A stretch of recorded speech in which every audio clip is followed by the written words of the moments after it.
अच्छा भाई, which cost will continually decrease as a firm's output increases in the short run। देखें, अगर हमारे पास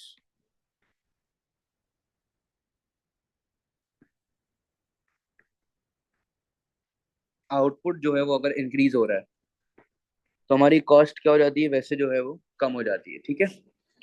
अब होता पता है क्या है कि लेट सपोज मेरी जो फिक्स कॉस्ट है वो है $100। सही है। अब अगर 1 यूनिट बनाऊंगा तो जब फिक्स कॉस्ट कितनी होगी, एवरेज फिक्स कॉस्ट जब हो जाएगी आपकी 100। जब मैं 2 यूनिट्स बनाऊंगा तो फिर आपकी जो है वो एवरेज फिक्स कॉस्ट हो जाएगी 50।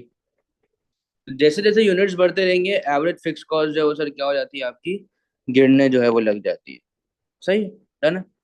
अच्छा भाई, क्योंकि बाकी जितनी भी चीजें हैं ना, ये एवरेज कॉस्ट हो गई, एवरेज वेरिएबल कॉस्ट हो गई, मार्जिनल कॉस्ट हो गई, ये सारी की सारी जो है वो एक यू शेप्ड कर्व बनता है यहाँ पे। इन सब में हमारे पास क्या बन रहा होता है, ये यू शेप्ड कर्व बनता है जिसका कोई जो है वो हमारे पास जो है वो डिक्रीज नहीं हो रही है कॉस्ट। सही है। What is an example of market failure. Market failure हमारे पास क्या है भाई, जहाँ पे एम एस बी जो है वो इक्वल नहीं होता एम एस सी के। अच्छा भाई, तो a firm incurring a loss by selling goods at prices below the average cost, नहीं सर। हमारे पास मार्केट फेलियर जब होता है जब मेरे पास क्या हो रहा होता है कि अंडर एलोकेशन होती है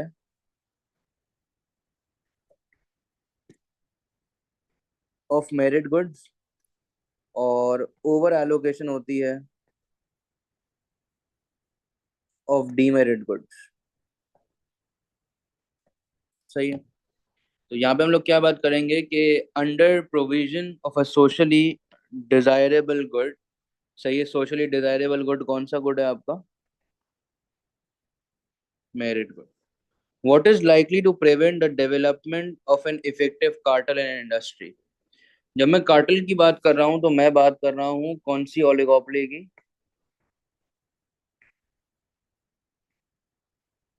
कॉल्यूसिव ओलिगोपोली की।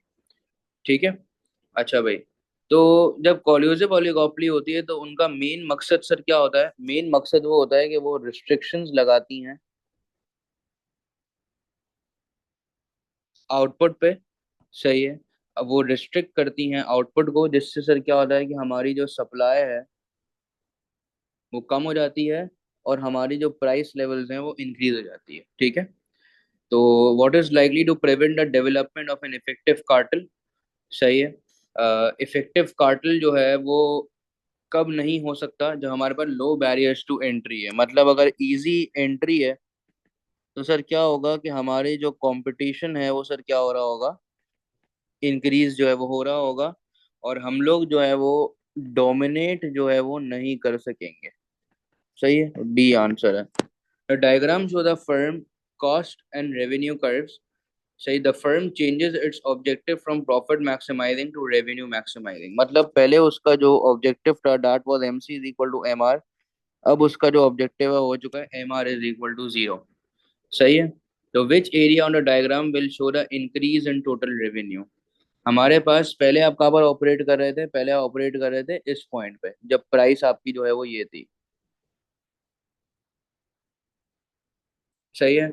अब आप कहाँ पर ऑपरेट कर रहे हो, अब आप ऑपरेट कर रहे हो E1 पे। E1 पे आपके पास जो है वो ये प्राइस थी। सही है। चलें भाई, तो इसका मतलब क्या हुआ कि प्राइसेस जो है वो आपकी जो है वो अब क्या हो चुकी हैं, कम हो चुकी हैं। पी से आप आ चुके हैं P1 पे। अच्छा, टोटल रेवेन्यू का जो फॉर्मूला होता है वो सर क्या होता है, टोटल रेवेन्यू का formula is price multiplied by quantity. सही है। तो अगर आप पहले देखें, पहले हमारे पास जो है वो कौन सा एरिया जो है वो टोटल रेवेन्यू शो कर रहा है, पहले ये वाला पूरा का पूरा एरिया हमारा जो है वो टोटल रेवेन्यू शो कर रहा है ना।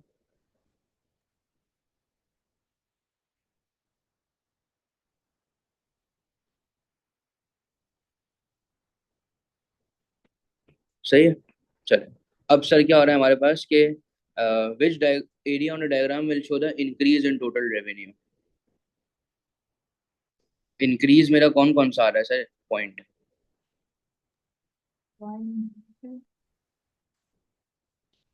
कौन कौन सा? वाई और जी। वाई और जी।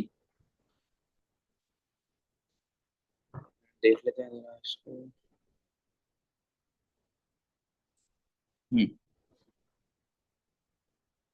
वाई और जी आ रहा है। देखिए यहाँ पे एक मसला है। उसने आपको क्या बोला है, इस बात को थोड़ा समझना पड़ेगा। हमारे पास जो एरिया है ना, अंडर डी एम आर, सही है। एम आर बेसिकली क्या होता है? एम आर बेसिकली आपका होता है change in total revenue divided by change in quantity, सही है। अच्छा, अब आपके सामने सर क्या होता है यार कि लेट सपोज, फॉर एग्जांपल हम लोग ये बात करते हैं कि जैसे जैसे आपकी क्वांटिटी लेट सपोज जो है वो अगर इंक्रीज हो रही है तो आपका एमआर जो है वो सर क्या हो रहा है यार, जो है वो गिर रहा है, सही है। तो अगर आप यहाँ पर देखें, हम लोग जब इस पॉइंट पर ऑपरेट कर रहे हैं,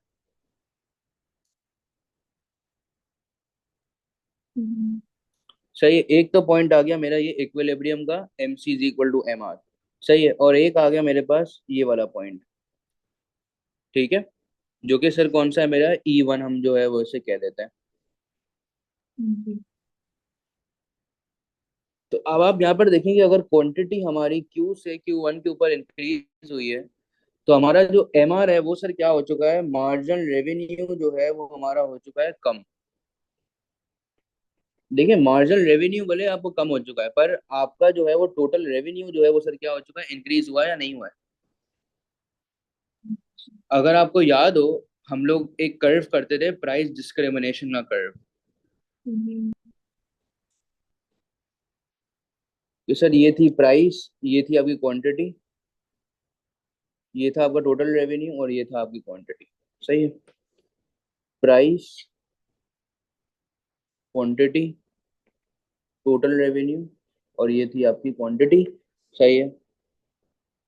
ये आ गया आपके एमआर की लाइन, ये आ गई आपकी एआर की लाइन,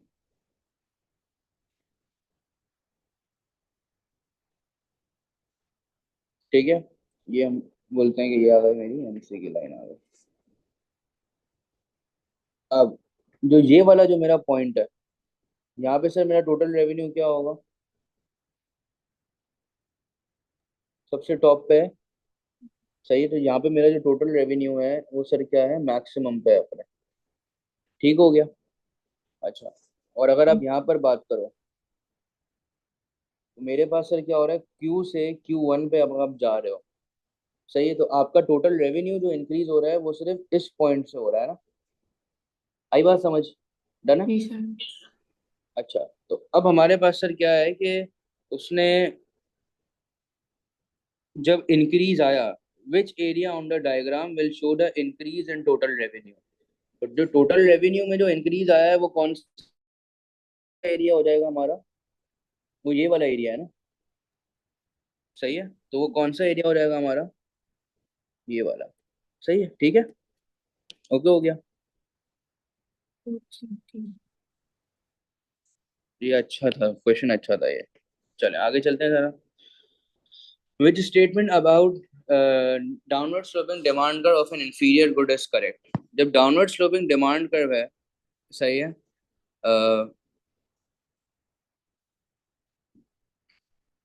पहली बात तो यह है कि जब इंफीरियर गुड की बात करेंगे तो सब्स्टिट्यूशन इफेक्ट और इनकम इफेक्ट जो है वो सर कहाँ पे जा रहा होगा, ऑपोजिट डायरेक्शंस में जा रहा है, ठीक है, डन है। अच्छा, तो हमारे पास सर क्या होगा, और दूसरी बात यह है कि नेगेटिव इनकम इफेक्ट, कि इनकम के बढ़ने से डिमांड हो जाती है कम, सही है। तो इसका मतलब है या तो आंसर ए हो सकता है या तो आंसर बी हो सकता है। तो negative income substitution effect moving in opposite direction, सही है, leading to steeper demand curve, सही है। जब बात हो रही है कि उसकी वही डाउनवर्ड स्लोपिंग डिमांड कर रहे अगर, और अगर स्टीपर है तो इसका मतलब सर क्या है कि ये थोड़ा सा इन इलास्टिक है।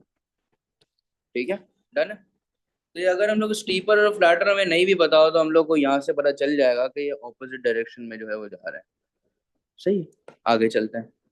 A diagram shows the private and social costs and benefits of a production in a free market that results in market failure. सही, which change in output would be necessary to overcome this failure? अच्छा, अब देखें हमारे पास जो है वो जो main point है वो कौन सा होता है सर हमारा, जो सोशल इक्विलिब्रियम पॉइंट है, that is M S B is equal to M S C, ये वाला पॉइंट। ठीक हो गया। अच्छा, एम एस बी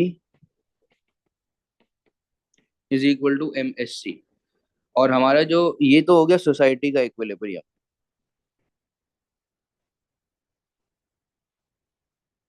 और M P B is equal to M P C, ये कौन सा इक्विलिब्रियम है, ये है आपका प्राइवेट इक्विलिब्रियम।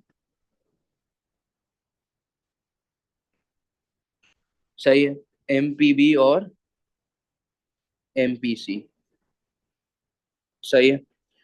तो which change in output would be necessary to overcome this market failure, अगर आपको ओवरकम करना है तो आपको थोड़ा सा पीछे जाना पड़ेगा। सही है, एम टू एल जाना पड़ेगा। A profit maximising monopoly makes an abnormal profit, profit maximising का वर्ड आता है तो M C is equal to M R. ठीक है। Abnormal profit decides to reinvest some of its profits to improve its capital stock। Basically यहाँ पे बात होती है कि मशीन्स वगैरह इन सब चीजों को इंट्रोड्यूस करना। ठीक है। अच्छा, what are the most likely outcomes from this change. Sir इससे क्या होगा कि आप कोई टेक लेके आ रहे हो, जब आप टेक्नोलॉजी लेके आ रहे हो तो सर इससे सर क्या होगा कि आपकी डायनामिक एफिशिएंसी जो है वो तो इम्प्रूव हो जाएगी, और प्रोडक्ट एफिशिएंसी जो है वो भी इम्प्रूव होगी क्योंकि आपकी एवरेज टोटल कॉस्ट जो है वो कम हो जाएगी। ठीक है। एलोकेटेड एफिशिएंसी अनचेंज है, तो बी आंसर है। What is not an example of a government failure. सही है। तो हमारे पास decrease maximum price causing producers to leave the market. सही है, ये तो सर लग रहा है ना सर हमारे पास की गवर्नमेंट या फेल हो चुकी, गवर्नमेंट की पॉलिसी इतनी इफेक्टिव नहीं रही। Higher guaranteed price encouraging suppliers to overproduce, increasing minimum wage leading to employers dismissing worker, ये तीनों चीजों में सर गवर्नमेंट सर क्या हो चुकी है, फेल हो चुकी है। सही, क्योंकि जो पॉलिसी उनको लगानी थी, जो उनको आउटकम चाहिए था वो आउटकम आया नहीं है। Increase subsidies in encouraging the consumption of a socially desirable product, subsidies अगर आप दे रहे हो और इससे सर क्या हो रहा है कि आपके जो है वो मेरिट गुड्स जो है वो अगर इंक्रीज होते हैं, ठीक है, तो सर क्या हो रहा है कि गवर्नमेंट फेलियर नहीं हुआ। हाँ वेन डज अ मोर, जी बोले। सर, लेकिन मिनिमम वेज ये गवर्नमेंट इंटरवेंशन तो नहीं होता, तो ये गवर्नमेंट फेलियर नहीं हो मिनिमम वेज, सकता है।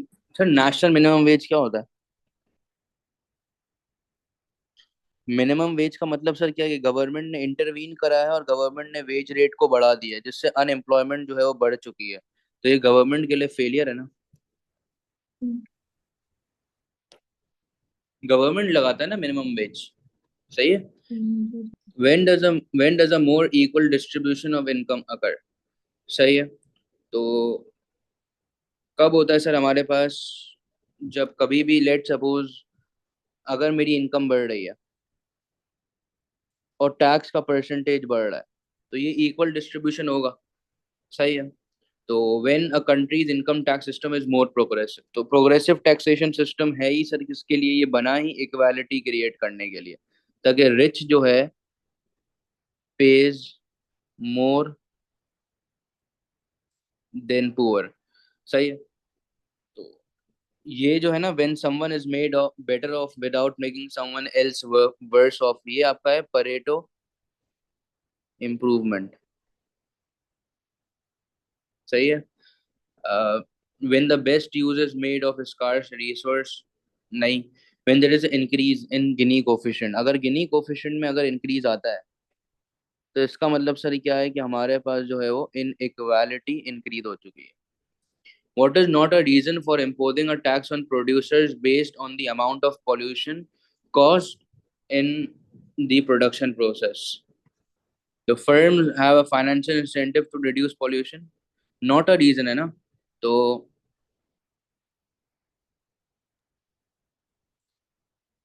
फिर B. Sir it is relatively hard to administer and monitor this tax scheme. Sir क्योंकि हमारे पास होता पता है क्या है कि एक्सटर्नल कॉस्ट को मेजर करना जो है वो क्या है सर, डिफिकल्ट है. चले. A government introduce a tax on soft drinks containing sugar. अगर आपने लेट सपोज आपने लगाया है शुगर टैक्स लगाया है, स्पेसिफिक टैक्स लगाया है, तो इसका मतलब क्या हुआ कि आपने लगा दिया है इनडायरेक्ट टैक्स. सही है. It was forecast that the tax would raise 520 million per year for the government. However, tax received was only 240 million. Sir क्यों टैक्स जो है वो कम आपने जो है वो रिसीव किया? तो specific tax instead of an ad valorem tax was introduced. Sir तो ये तो नहीं है बात. ये स्पेसिफिक टैक्स ही हुआ है तो ए तो नहीं हो सकता. Most retailers did not increase the price of soft drinks. Sir असल में होता ही है कि fewer drinks than originally forecast contain sugar. सही है. आपने जितना सोचा था उतना जो है वो शुगर यूज नहीं हुआ. सही है. शुगर की जो यूज क्योंकि आपने जो है वो सॉफ्ट ड्रिंक पे जो है वो आ, उसी सॉफ्ट ड्रिंक्स पे लगाई हैं. सही है. जिनमें सर क्या है शुगर है. ठीक है. और आप ये समझे कि जितनी भी सॉफ्ट ड्रिंक्स हैं सब में जो है वो शुगर है, आपने सब में जो है वो टैक्स लगा दिया. पर इन रियलिटी सर क्या था कि बहुत ही कम ऐसी ड्रिंक्स थी जिसमें शुगर वगैरह ये सारी चीजें जो हैं वो थी. ठीक हो गया. तो B will be the correct answer. A government aims to reduce real wage rate. अच्छा अगर ये demand for soft drink price inelastic होती तो अब यहाँ पे तो फायदा हो जाता ना, यहाँ पे तो टैक्स रेवेन्यू और ज्यादा बढ़ जाता, क्योंकि अगर प्राइस बढ़ती तो क्वांटिटी डिमांड मिनिमल से चेंज होती, टोटल रेवेन्यू बढ़ जाता आपका. A government aims to reduce real wage rate. The word real का मतलब ये है कि यहाँ पे इन्फ्लेशन जो है वो सर क्या हो चुकी है, एडजस्ट हो चुकी है. Which policy should be use to achieve this M? Award public sector workers pay increase below the rate of inflation. सही है. तो इसने क्या बोला है, गवर्नमेंट को रियल वेज रेट को रिड्यूस करना है. तो यहाँ पे आपके सामने है कि इन्फ्लेशन का जो परसेंटेज है वो ज्यादा है, और आपका जो नॉमिनल वेज में जो इंक्रीज है वो सर क्या है आपका कम है. तो इसका मतलब क्या हुआ कि ए जो है वो आंसर है. बाकी देख लेते हैं. Encouraging private sector pay awards to be in line with company profits. तो देखें, अगर कंपनी के प्रॉफिट्स के साथ आप रहेंगे तो अगर तो प्रॉफिट्स बढ़े तो वेज भी बढ़ेगी. आपको वेज कम करनी है. मिनिमम आवरली वेज को आपने जो है वो इंट्रोड्यूस किया है तो इससे भी सर वेज जो है वो बढ़ेगी. दूसरा, remove any restrictions on trade union to bargain. तो जब ट्रेड यूनियन के ऊपर कोई रिस्ट्रिक्शन नहीं होगी तो वेज बढ़ेंगी. How is marginal revenue product calculated? MRP कैसे कैलकुलेट होता है? सही है. तो एमआरपी जो है वो आपका कैलकुलेट होता है marginal revenue multiply by marginal, सही है, प्रोडक्ट ऑफ लेबर. और हम लोग ने पढ़ा भी है कि मार्जिनल फिजिकल प्रोडक्ट. सही है. तो A is the correct answer. A teacher currently earns 30,000. She would be willing to continue that teaching job provided she earn at least $25,000. Also, she would prefer to remain a teacher than change to her next best alternative employment as an accountant where she could earn $40,000. Which statement is correct? अच्छा. एक teacher जो है वो currently earn करता है 30,000. सही है. और वो उससे क्या करना है भाई, वो एटलीस्ट वो चाहती है कि भाई मैं 25,000 तो जो है वो अर्न करूं ही करूं. तो इसका मतलब सर क्या हो गया कि ये जो आपका 25,000 है ये सर क्या है आपका ट्रांसफर अर्निंग है. सही है. अच्छा. तो अगर हर टीचर वो रहती है, तो इसका मतलब क्या हुआ, 5,000 है इसका economic rent as a teacher. और अगर वो अकाउंटेंट रहती है तो 15,000 है economic rent as an accountant. देख लेते हैं जरा आप। तो हर economic rent as a teacher is 5,000, ऐसा ही है, ठीक हो गया। एज एन अकाउंटेंट इज 15,000, सही है। हर transfer earning as a teacher is 30,000।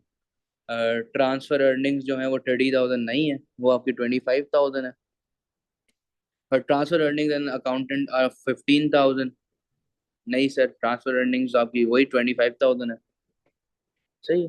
चले, how does the accelerator principle, what does the accelerator principle explain.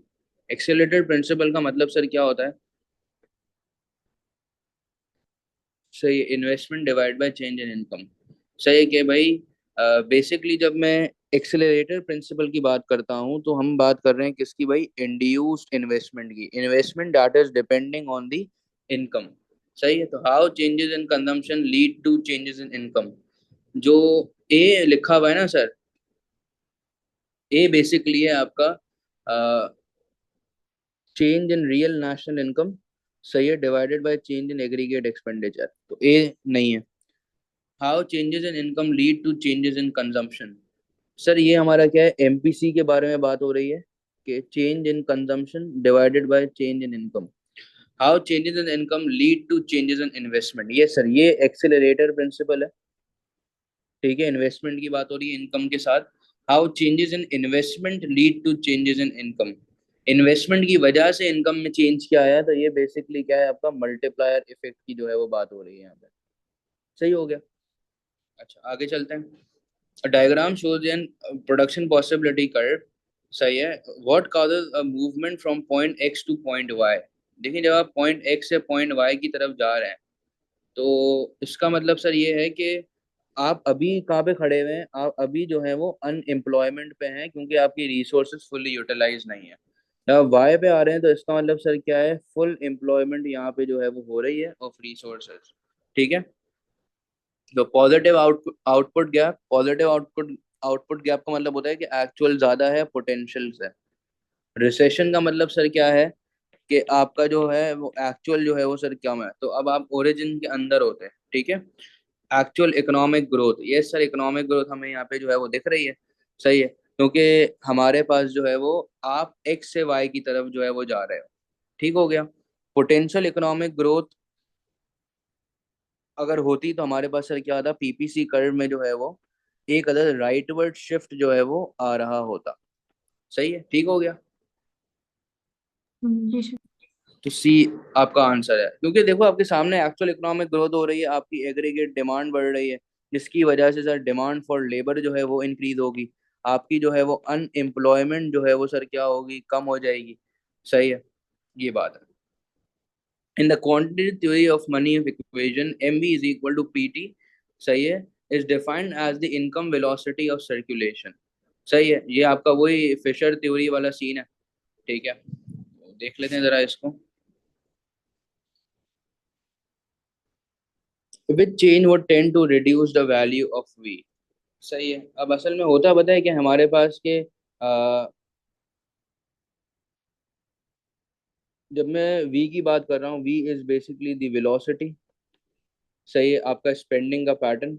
सही है। तो होता यह है कि a move to a monthly an increase in interest rate, जब इंटरेस्ट रेट बढ़ेगा तो लोग सेविंग जो है वो ज़्यादा करेंगे। सही है। ये ज़रूरी नहीं है लोग सेव भी जो है वो करें, पर यूजुअली अगर हम लोग देखें तो इससे सर क्या होगा हमारे पास, कि वेलोसिटी जो है वो आपकी कम है। ठीक है, अब जरा देखते हैं। Increase in the use of cash machines to reduce the money balances held. सही है, जब आप कैश मशीन जो है वो ज़्यादा यूज़ करेंगे तो वेलोसिटी आपकी जो है वो ज़्यादा होगी। सही है। आगे चलते हैं। अ decrease in the use of credit card bye individuals, सही है। अब देखें, ये सवाल थोड़ा सा अच्छा क्वेश्चन है, इसमें चूज द बेस्ट आंसर करना है कि जब मैं इनकम वेलोसिटी ऑफ सर्कुलेशन की बात कर रहा हूँ तो इसका मतलब ये है कि स्पेंडिंग पैटर्न की मैं बात कर रहा हूँ। दूसरा, हम ये बात कर रहे हैं कि हाउ मेनी टाइम्स, सही है, money is use to buy goods and services, ठीक है। तो a move to monthly rather than weekly salary payment by firms, सही है। तो इससे सर क्या होगा, हमारे पास जो है वो this will reduce the value of your velocity thing, सही है। आगे चलते हैं। What is likely to improve the occupation mobility of labour. Occupation mobility of labour की अगर मैं बात करूं तो इसका मतलब सर ये है कि आपका जो लेबर है, labour is having enough skills to perform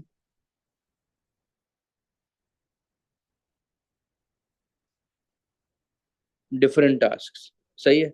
तो a decrease in income tax, सही है, दैट इंक्रीजेज एग्रीगेट डिमांड। तो अगर इनकम टैक्स आप कम कर दो, जिससे एग्रीगेट डिमांड जो है वो बढ़ रही है, तो एग्रीगेट डिमांड जो है वो बढ़ रही है, पर ये बेसिकली बात किसकी हो रही है, ये बात हो रही है सिक्लिकल अनएम्प्लॉयमेंट का कम होना, डिक्रीज इन अनएम्प्लॉयमेंट बेनिफिट। तो ये वॉलेंट्री अनएम्प्लॉयमेंट जो है वो आपकी जो है वो अब यहाँ पे जो है वो कम होगी। स्किल्स रिलेटेड अभी तक कोई भी बात नहीं आई है।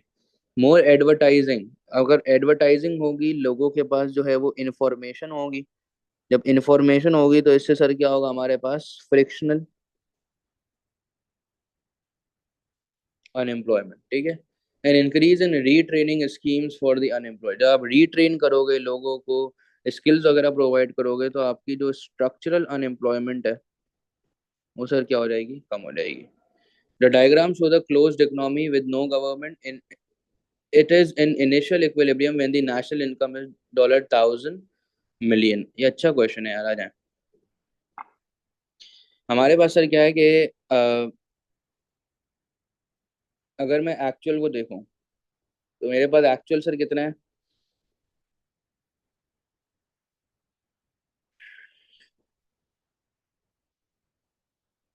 देखिए, अगर आपको याद होगा ये इक्वेशन कैसे बनी हुई है, जो ये 100 है ये बता रहा है कि ये है ऑटोनॉमस, सही है। और ये जो 0.8 y है ये शोकेस कर रहा है इंड्यूस्ड, ठीक हो गया। जी। अच्छा, अब सर हमारे पास वो क्या रहा है कि if the employment national income occurs at 800 million, what is the value of inflationary gap।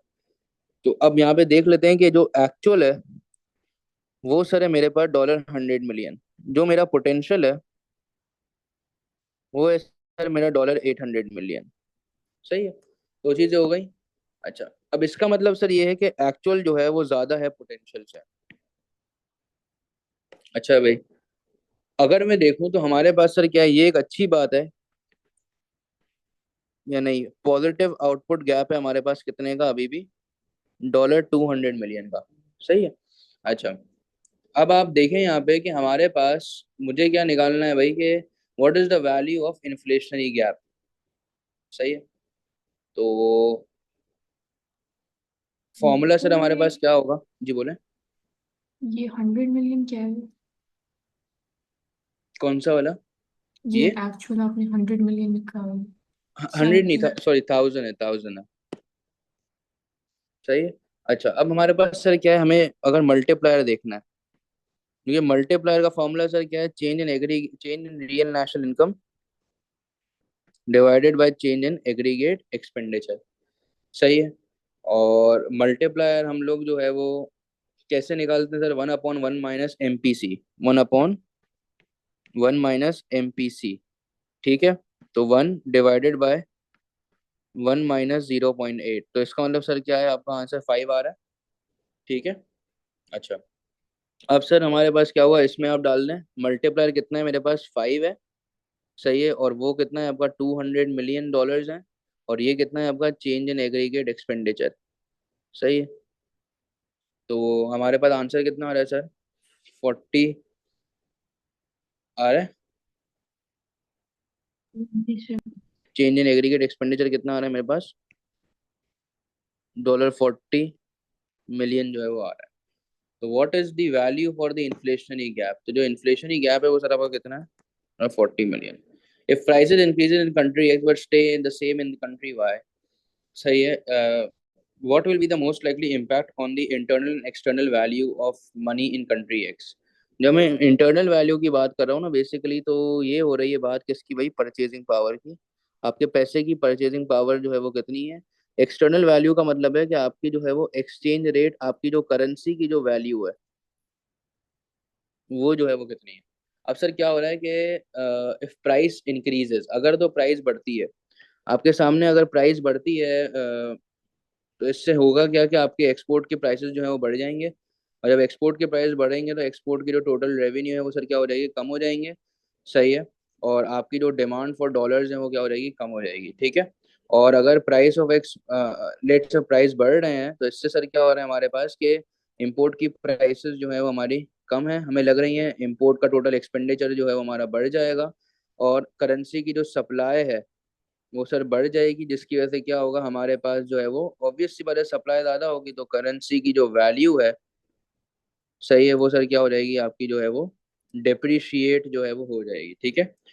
तो हुआ क्या, अगर प्राइस बढ़ती है तो ऑब्वियस सी बात है कि इंटरनल वैल्यू ऑफ मनी जो है वो तो कम होगी, पर डेप्रिसिएशन भी जो है वो हो जाएगी। तो ए आंसर है।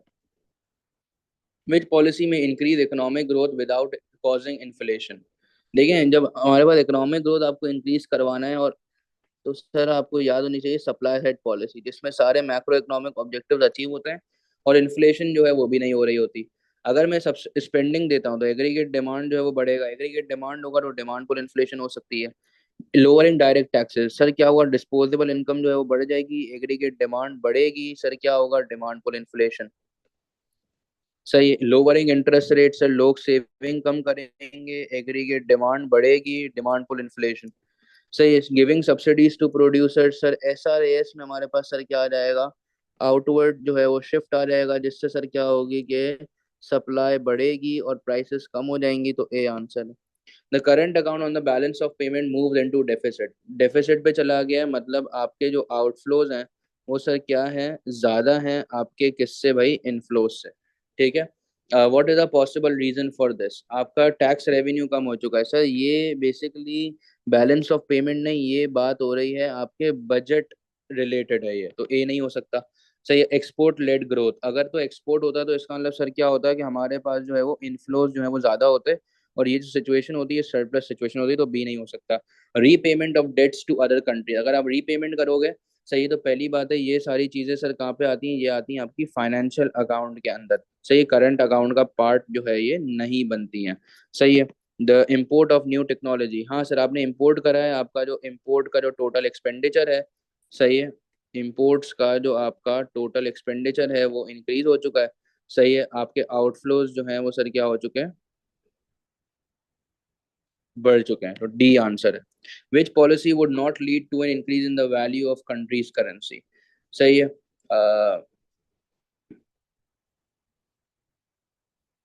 जी सर, क्या होगा, ये वही हमने ऊपर भी देखा कि अगर मेरे पास क्या हो रहा है, इंटरेस्ट रेट अगर बढ़ेगा तो इससे सर क्या होगा कि मेरी एक्सचेंज रेट की वैल्यू जो है वो बढ़ रही होगी। अगर income increase in income abroad, सही है, तो अगर बाहर वालों की इनकम बढ़ेगी तो वो सर क्या करेंगे, एक्सपोर्ट्स हमारे ज़्यादा होंगे, हमारी डिमांड ज़्यादा हो जाएगी, एक्सचेंज रेट्स हमारा बढ़ जाएगा। अगर टूरिस्ट विजिटिंग द कंट्री, अगर वो लोग आएंगे तो हमारा टोटल रेवेन्यू बढ़ेगा, हमारी डिमांड बढ़ेगी, हमारा एक्सचेंज रेट बढ़ जाएगा। And increase in the domestic inflation, सही है, इसकी वजह से क्या होगा हमारे पास, करेंसी की वैल्यू जो है वो इंक्रीज नहीं होगी। अभी ये हमने ऊपर यही करा 20 वाले में। आगे चलते हैं। 24th, in an economy with unemployed resources, मतलब हमारे पास सर क्या है, जब अनएम्प्लॉयड रिसोर्सेज हैं तो स्लैक ऑफ रिसोर्सेज अवेलेबल है। सही, हमारे पास जो है वो स्पेयर कैपेसिटी अभी है एट द मोमेंट। सही है। Marginal propensity to consume is 0.2। सही है। MPC आपका जो है वो 0.2 आ रहा है, आप जल्दी से मल्टीप्लायर जो है वो यहाँ पे निकाल लें। कैसे निकलेगा, 1/1 - MPC। सही है। MPC 1/1 - 0.2, 1 डिवाइडेड, क्या आ रहा है आंसर आपका, वन पॉइंट 25।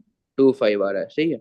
अच्छा अब क्या बोला इसने कि the government increases is budget deficit, government ने बजट डेफिसिट बढ़ाया, मतलब वो गवर्नमेंट स्पेंडिंग ज्यादा कर रही है और टैक्स रेवेन्यू अर्न कम कर रही है। And finances it by selling bonds to the non bank private sector. सही है। अच्छा, गवर्नमेंट ने सर क्या किया है, आपको जो है वो अगर याद हो, तो गवर्नमेंट ने जो है वो बॉन्ड सेल करना जो है वो स्टार्ट कर दिया है। सही है। अच्छा, तो बेसिकली इससे होगा क्या, ये हमारे पास क्या है, गवर्नमेंट जो है वो डेट फाइनेंसिंग कर रही है। सही है, तो हम्म, अगर वो गवर्नमेंट बोरो कर रही है, सही है, from public money by issuing bond, इससे मनी सप्लाई कम हो जाएगा। ठीक है, गवर्नमेंट सर क्या कर रही है, एक मिनट यार,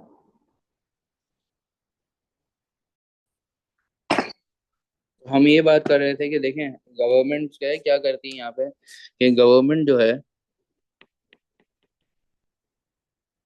वो अगर बोरो कर रही है, किससे बोरो कर रही है, फ्रॉम जनरल पब्लिक। सही है, तो इससे सर क्या होगा, और कैसे बोरो कर रही है, इशू कर रही है बॉन्ड्स। तो इससे सर क्या हो रहा है कि मनी सप्लाई जो है वो कम हो रहा है, लोग सेविंग स्कीम्स में इन्वेस्ट कर रहे हैं। ठीक हो गया। अच्छा, अब हो पता है क्या रहा है हमारे पास, कि गवर्नमेंट ने क्या करा, साथ में गवर्नमेंट ने स्पेंडिंग जो है वो बढ़ा दी।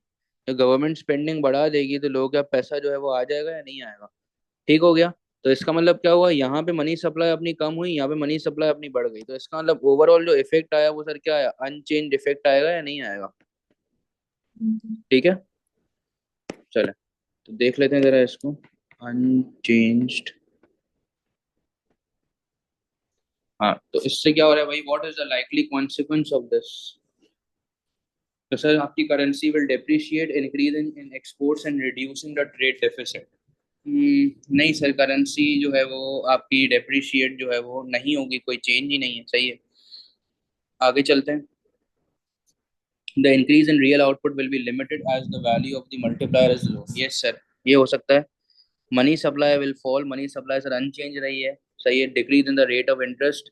सही है, calling demand for inflation. Sir दोनों सिनेरियोज में मनी सप्लाई अनचेंज्ड ही है, बाकी सारे ऑप्शंस में ये क्या हो रही है, चेंज हो रही है। ठीक है, बी आंसर है। Which components are included in the current account and the financial account of the balance of payments। सही है, करंट अकाउंट में हमारे पास सर क्या आ रहा है, transfer of goods and services आ रहे होते हैं। सही है, हमारे पास जो है साथ में प्राइमरी इनकम आता है, और हमारे पास जो है वो सेकेंडरी इनकम जो है वो आ रहा होता है। ठीक है, हमारे पास फाइनेंशियल अकाउंट में सर क्या क्या आ रहा होता है, फाइनेंशियल अकाउंट में आता है फॉरेन डायरेक्ट इन्वेस्टमेंट आती है। सही, हमारे पास स्टॉक्स वगैरह पे जो हमने इन्वेस्टमेंट करी है, पोर्टफोलियो इन्वेस्टमेंट हो गए। हम लोग जो है वो बात करते हैं डेट, अगर हमने कोई रीपे वगैरह करा है। सही है, डेट रीपेमेंट, ये सारी चीजें आ रही होती हैं। तो हमारा क्या हुआ यहाँ पे, एक मिनट।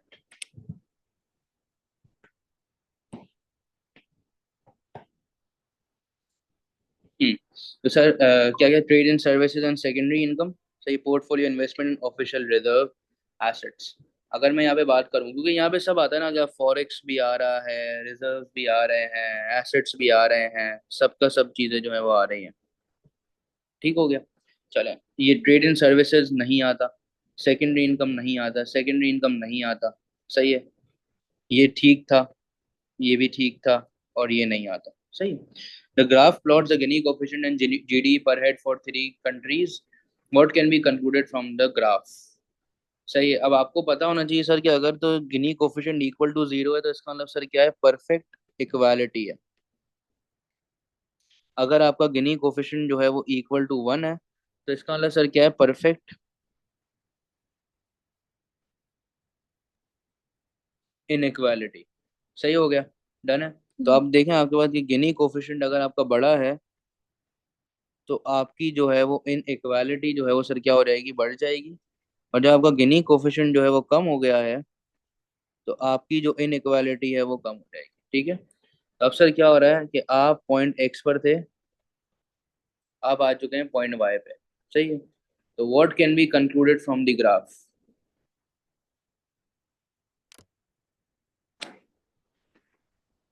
जी सर, देख,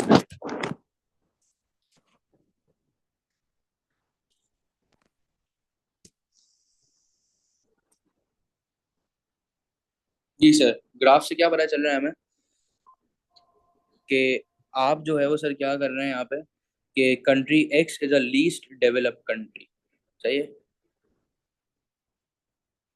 ठीक है।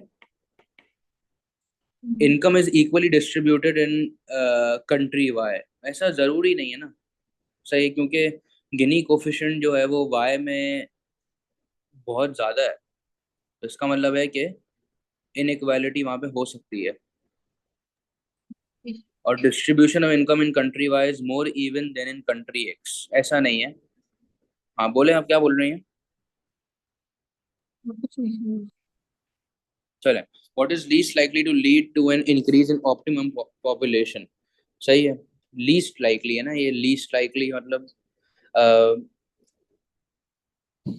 ऑप्टिमम पॉपुलेशन, मतलब हमारे पास सर क्या है भाई कि increase in the number of people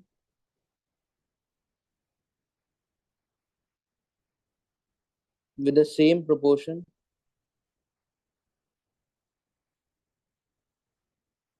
in resources के, रिसोर्सेज और ये दोनों चीजें सेम जो है वो बढ़ रही हैं। तो and improvement in labour productivity, तो ये सर इससे तो सर क्या होगा, हमारे पास जो है वो सपोर्ट मिल रहा है, क्वालिटी कैपिटल टेक्नोलॉजी इससे भी हो रहा है, increase in availability of natural resource. अगर बर्थ रेट बढ़ रहा है, डेथ रेट कम है, तो इसका मतलब है कि पॉपुलेशन जो है वो आपकी इंक्रीज हो रही है, ओवर पॉपुलेशन है, तो सी जो है वो लीस्ट है। What is not included as a weighted indicator of poverty in multi dimensional poverty index. सही है, तो इसमें देखेंगे जरा हमारे पास क्या क्या आता है कि एक चीज होती है हेल्थ, एक होता है आपका एजुकेशन, सही है, और तीसरी चीज है आपकी स्टैंडर्ड ऑफ लिविंग। सही है, तो कुकिंग फ्यूल जो है वो स्टैंडर्ड ऑफ लिविंग में आ जाएगा। सही, आपके पास कितने एसेट्स हैं, आपकी वाटर सैनिटेशन वगैरह, ये हमने स्टैंडर्ड ऑफ लिविंग के अंदर जो है वो पढ़ी है। आपकी जो है वो हाउसिंग जो है वो कैसी है, आपकी पास इलेक्ट्रिसिटी की अवेलेबिलिटी जो है वो कैसी है। ठीक है, ये स्टैंड ऑफ लिविंग में आ गया। एजुकेशन में सर क्या आ गया कि आपकी इयर्स ऑफ स्कूलिंग आ गई है। ठीक है, आपकी जो है वो स्कूल इनरोलमेंट वगैरह जो है वो आ जाएगा। ठीक है, आप जो है वो कितने दिन आपने इसको जो है वो अटेंड किया है, ये सारी चीज़ें। दूसरा हेल्थ में सर क्या आ जाएगा, हेल्थ में आ जाएगा आपकी लाइफ एक्सपेक्टेंसी वगैरह से चीज़ें रिलेटेड। तो what is not included as the weighted indicator in the multi dimensional poverty index. जी सर। मेडिकेशन। मेडिकेशन जो है वो अभी तक हमारे पास हमने नहीं देखी है। सही, आगे चलो, which role is perform by the world bank but not by the international monetary fund. सही है, अगर मैं बात करता हूँ ना वर्ल्ड बैंक की, वर्ल्ड बैंक बेसिकली जो है वो पता है क्या करता है, वो बोलता है लॉन्ग टर्म अप्रोच को देखता है, लॉन्ग टर्म डेवलपमेंट। सही है, लॉन्ग टर्म ग्रांट्स। ठीक है, वो चाहता है कि पॉवर्टी जो है वो रिड्यूस हो। सही है, वो बेसिकली जो है वो अपना इंफ्रास्ट्रक्चर वगैरह जो है वो बिल्ड करना चाहता है, एजुकेशन की तरफ लाना चाहता है। ये काम किसका है, वर्ल्ड बैंक का। हम लोग बात करते हैं आईएमएफ की, तो आईएमएफ जो है वो बेसिकली क्या बोलता है, आईएमएफ जो है वो बात करता है शॉर्ट टर्म की। सही है, वो बात करता है आपकी बैलेंस ऑफ पेमेंट स्टेबिलिटी की बात करता है। सही है, वो बात करता है आपको सपोर्ट देता है, पॉलिसीज कौन सी इम्प्लीमेंट आपको करनी चाहिए। सही है, तो आ जाए भाई, which role is perform by the world bank. सही है, फैसिलिटेटिंग फ्री ट्रेड, ये काम है आपका WTO का, world trade organisation. Providing assistance, assistance का काम है आपका IMF का।